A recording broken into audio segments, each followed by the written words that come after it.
Hey everyone, and welcome back to the Vocab Architect.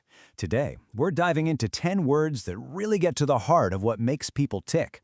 I mean, we all know someone who's the life of the party, right? Or that person who's more of a lone wolf. But what if you had the perfect words to describe them? Well, by the end of this session, you're going to have a powerful new set of tools to understand the people around you. And hey, maybe even yourself a little better. So as we go through these, I want you to keep one big question in mind. Which one of these sounds the most like you? Let's jump in. First up, we've got a group of words that are all about how we see ourselves in relation to the world. Are you all about your own needs, or are you the kind of person who's always thinking about everyone else? Let's find out. Our first type is the egoist. Their personal motto? It's pretty simple. Me first. Every single decision they make gets filtered through one question. What's in it for me? They see the world as, dog eat dog, and they are determined to be the one on top. Next, we have the egotist. Now, the name is super similar, but the focus is totally different. This person, oh boy, they are the peak of conceit. Their favorite subject of conversation is, you guessed it, themselves. They're the one at the party saying, "Oh, have I told you about my latest success?" They just can't stop talking about how great they are. Okay, so this is super important because people mix these two up all the time. But the difference is actually really simple when you break it down. An egoist is all about selfish actions. An egotist is all about boastful words. You see, one does selfish things, the other just talks about themselves. That's the key. All right, let's take a complete 180 and talk about the polar opposite, the altruist.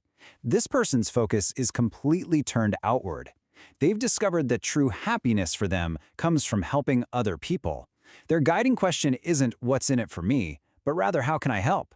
Just a genuinely good soul. And the last type in this group is the ascetic. So the ascetic has a totally different idea about what makes life fulfilling. They believe real growth is spiritual, not material. They practice self-denial, live a really simple, no-frills life, and stay away from all those earthly pleasures. For them, it's all about finding enlightenment, not comfort. All right, time to switch gears. Let's talk about social style. What gives you energy?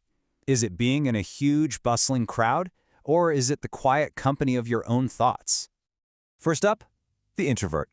You probably know this one. Their whole world is turned inward, and they spend a lot of time analyzing their own thoughts and feelings. Now, they might seem a little unsocial, but here's a really interesting thing about introverts. They still have a deep desire to be liked and accepted. They just find their energy in solitude, which is why they're often amazing at creative work.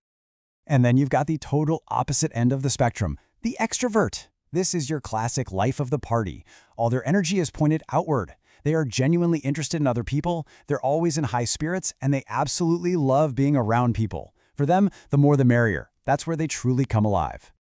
But let's be real, most of us aren't 100% one or the other, right? And that's where the ambivert comes in. An ambivert has a healthy mix of both. Sometimes they're dying to go out and be social, and other times they just need to be alone to recharge. It's that balanced middle ground. And honestly, that's where most people live. Okay, for our final group, we're going to get a little cynical. We're exploring the anti-personalities. These are people who are defined not by what they love, but by what they're against. Have you ever met someone who just hates everyone? That's your misanthrope. This person is deeply cynical, suspicious, and pretty much dislikes the entire human race.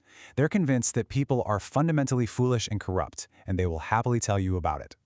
Now we're getting more specific with the misogynist. This is someone who has a deep-rooted hatred for all women. And, psychologically speaking, this sometimes stems from a really painful past trauma, and the hatred becomes like a shield to keep from getting hurt again. And our last one in this group is the misogynist.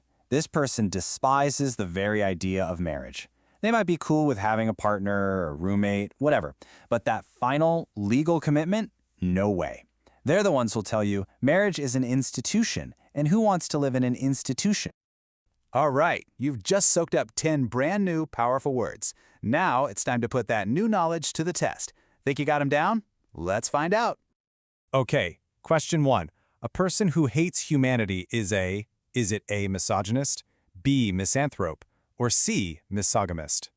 The answer is B, misanthrope, the hater of all mankind. Next up, someone who is incredibly conceited and talks only about their accomplishments is an A, egoist, B, introvert, or C, egotist? Got your answer? It's C, the egotist. Remember, they're all talk. And for our final question, a person who prefers solitude to companionship is an A, extrovert, B, introvert, or C, altruist. And the correct answer is, of course, B, introvert. They recharge their batteries by turning inward.